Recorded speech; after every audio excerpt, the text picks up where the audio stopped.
Hello everyone, my name is Alex from Ernest Alex Reads, and today I will be doing a book review for The Priory of the Orange Tree by Samantha Shannon. So last weekend I ended up starting and completing this wonderful, beautiful, masterfully written 800-page fantasy standalone book. It's very heavy, so I'm going to try and hold it up for all of this video. During last weekend I filmed a reading vlog, so you can actually watch me as I go on this reading journey and talk about my initial reactions to this book. Just to get this out of the way, I absolutely love this book. 5 out of 5 stars. I absolutely adore this book. It is 100% going to be on my top 10 list for 2019.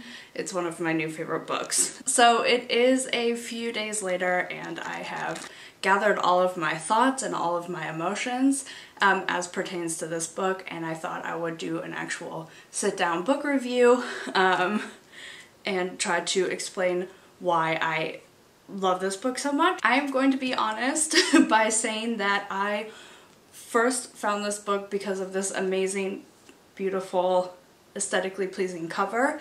I saw it online and my immediate reaction was, I need this book in my life, it's so pretty.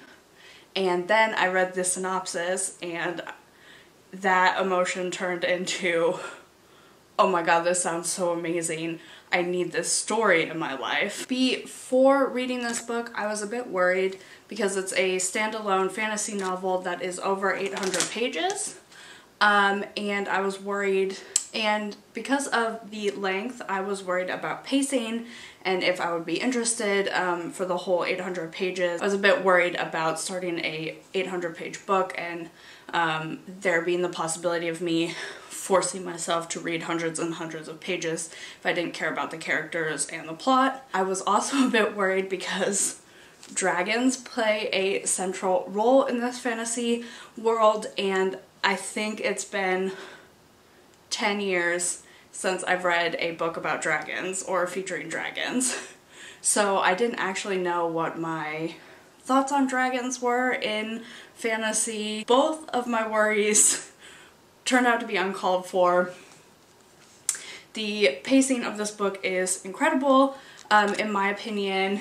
It is just the right amount of blend of characters progressing and finding things out, and you being introduced to a very complex world with history, and through the book you start to understand why certain characters in geographical places think what they do and why they don't want to talk to their neighbors, basically all surrounding their cultural thoughts on dragons. Like I think I mentioned at some point this past week, this book is masterfully written. I thought there was a perfect blend of character development, plot advancement, and history of the world. You really see how individual characters influence their culture and are influenced by their preconceived notions of other countries. A huge theme of this book is talking to different countries or the lack of communication between other cultures. I would say that this book is not as fast-paced as some YA fantasy novels that I have read in the past, but a lot of stuff happens, and if you and a lot of plot progression happens even in quiet moments, and I thought there wasn't any part of these 800 pages that dragged particularly for me.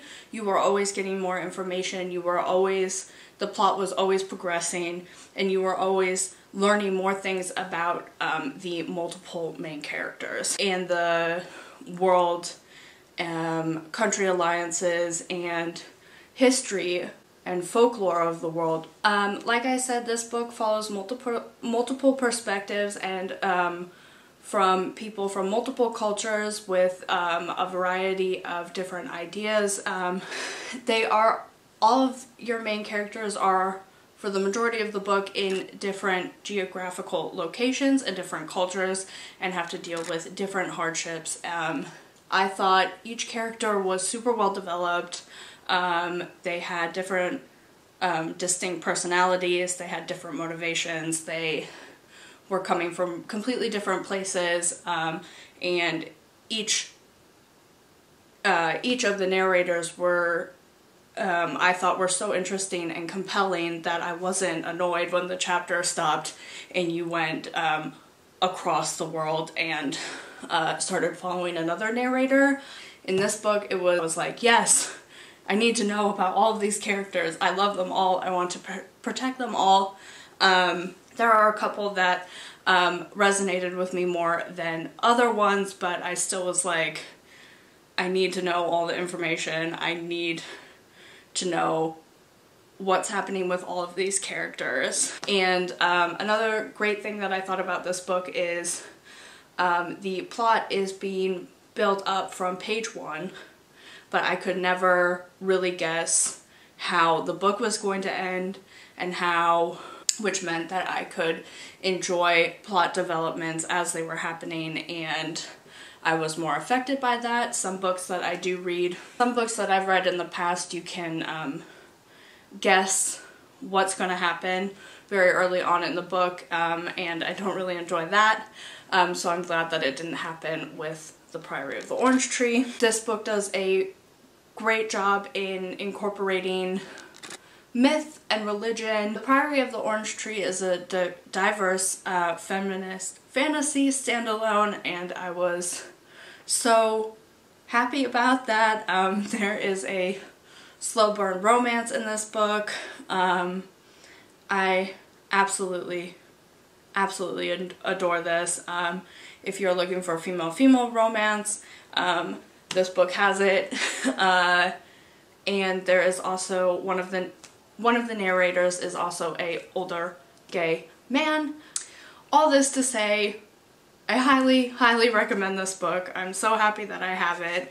It brings me so much joy. Please read it if you are at all interested. If you are nervous about the length, this is split up into 6 books, so you can definitely pace yourself. 5 out of 5 stars. Thank you so much for watching. I hope you enjoyed, and I hope you're having a great week.